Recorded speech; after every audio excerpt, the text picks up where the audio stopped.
Hey, Jonesboro students, welcome to Wednesday night Bible study here at the 148. Today I want to talk about something that I think is really relevant to what's going on around us today. Of course, that's COVID-19. This pandemic has caused everything around us to change. Our schedules are no longer the same. We're not doing the things that we're used to doing, like going to school, just things that we took for granted. Right? Playing sports or hanging out with friends at the mall or going to see a movie.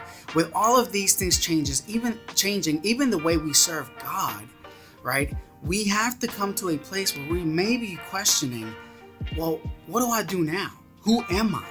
What is God's will for me in my life in the midst of this pandemic? Now that I can't do this and can't do that, am I the same?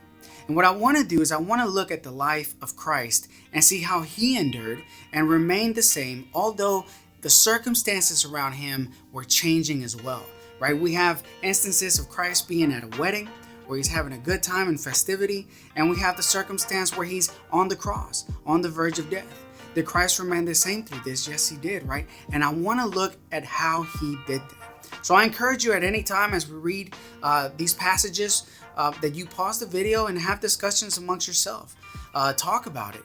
Read everything in full in its context if you want. And press play whenever you're ready to continue. All right, so we'll dive straight in. Today's main verse or fundamental verse is coming from John 6:38, which reads this: "For I have come down from heaven, not to do my own will, but the will of him who sent me." Now that's Jesus talking. And what's important and critical that we can't overlook in this verse is that everything that Jesus did was in keeping with the will of the Father. Quick question, is everything that you're doing in keeping with the will of the Father? This is important because Jesus could not do anything that was outside of the will of the Father. His will and the will of the Father were the same. I'll give you an example here. When we talk about Jesus and everything that he said, every word that Jesus spoke was in keeping with the Father. In John 12:49 it says, "For I have not spoken on my own authority, but the Father who sent me has himself given me a commandment, what to say and what to speak." Everything from every gesture that Jesus did was also in keeping with the will of the Father. If we look at John 5:19, it says this: "So Jesus said to them, 'Truly, truly, I say to you, the Son can do nothing of his own accord, but only what he sees the Father doing. For whatever the Father does, that the Son does likewise.'" To thoughts, even Jesus' thoughts were in keeping with the Father's will. If we look at Matthew 16:23, he's rebuking Peter, and he says, "But he turned and said to Peter, 'Get behind me, Satan. You are a hindrance to me, for you are not setting your mind on the things of God, but on the things of man.'" So we can assume there, we make the assumption there, a pretty certain one, that even the thoughts of Christ were in keeping with the will of the Father. And how did he do this? How was Jesus able to comply with such obedience? Well, I'll tell you, his will was not separate from the Father's will, right? When we look at John 10:30, Jesus confesses, "I and the Father are one." Are you and the Father one? Are you too close? Are you walking in a manner where there is no difference between the two? Are you doing what he has commanded you to? And are people seeing who the Father is by seeing your life?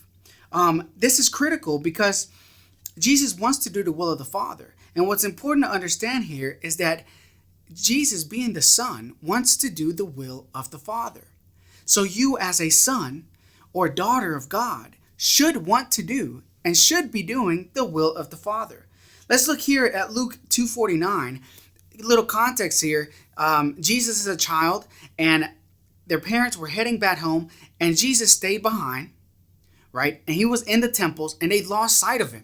So they had to run back and try to find him. And when they do find him, Jesus says this to his earthly mother, Mary. He says in Luke 2:49, once she's found him, he says, "And he said to them, 'Why were you looking for me? Did you not know that I must be about my Father's house?'" The King James Version, which I like, says in this particular verse, "Did you not know that I'm about my Father's business?" Question, are you about your Father's business? Is your primary agenda and concern the Father's will? Right? This is very important. As good children of God, we want to manifest the will of the Father here on earth. Especially now that people need to see some of that, right? People need compassion right now. That is the will of the Father, that we be compassionate. It's in the scripture. Be compassionate, right? Be kind, be loving, be merciful, right? These are things that Jesus and the Father demand of us. So we as his children should be doing that. Now, as I mentioned before, I wanted to give you a little bit of examples of how Christ was able to endure even though the circumstances around him were changing. So let's go, for example, to John chapter 2, verse 3 through 9. Now, I'm only going to read verse 3 and 9 just for the sake of time, but feel free, again, to pause it and read it in its entirety. This is Jesus at the wedding in Cana. In verse 3, it says, "When the wine ran out, the mother of Jesus said to him, 'They have no wine.'" So Jesus at his wedding, right, and they ran out of wine. Of course, we know Jesus asked the servants to get these pots where they wash their hands in, and then they serve that, and as they're pouring it, the water turns into wine. In verse 9, once they hand it out, the master of the feast tasted the water, now become wine, and did not know where it came from. Though the servants who had drawn the water knew, the master of the feast called the bridegroom. And at this point, he says, "Wow, you have saved the best wine for last." Now, let me ask you this. Was Jesus considerate of the request of his mother? Was he merciful unto them? Right? Did he care? Right? Did he show a concern there? I would say, and I think we can come to the conclusion that he did, because he worked the miracle.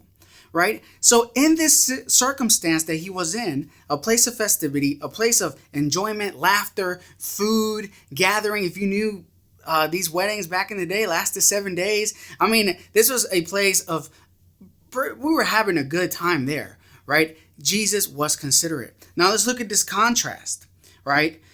Luke 23, verse 39 to 43. The contrast is this. Jesus is on a cross. He has nails piercing his hands, nail piercing his feet, and he's on the verge of death. And there's 2 thieves beside him, right? We've all seen the pictures, right? It's 3 crosses, right? And one of the criminals, now this is Luke 23, 39 to 43, says, "One of the criminals who were hanged railed at him," they railed at Jesus, saying, "Are you not the Christ? Save yourself and us." But the other rebuked him, saying, "Do you not fear God, since you are under the same sentence and condemnation? And we, indeed, justly, for we are receiving the due reward of our deeds. But this man has done nothing wrong." And he said, "Jesus, remember me when you come into the kingdom." And he said to him, "Truly I say to you, today you will be in paradise." What a contrast. Take a second to really think about that.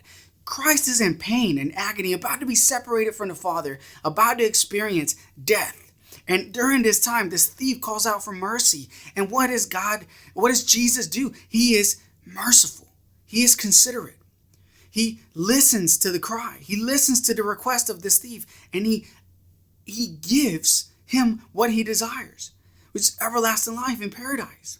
So how is it that Christ was able to do the will there at a wedding, at a great time, right? Kind of like we were able to do things for God before the pandemic, right? During great times. And now during times of hardship at the cross, he remains the same and is also merciful. I'll tell you how this was possible for Jesus. This was possible because he knew the Father's will. And he knew that he was the Son of God. Look, if you're a son, if you're a daughter of the living God, then you should want to do his will. But how can we do his will if we don't know it?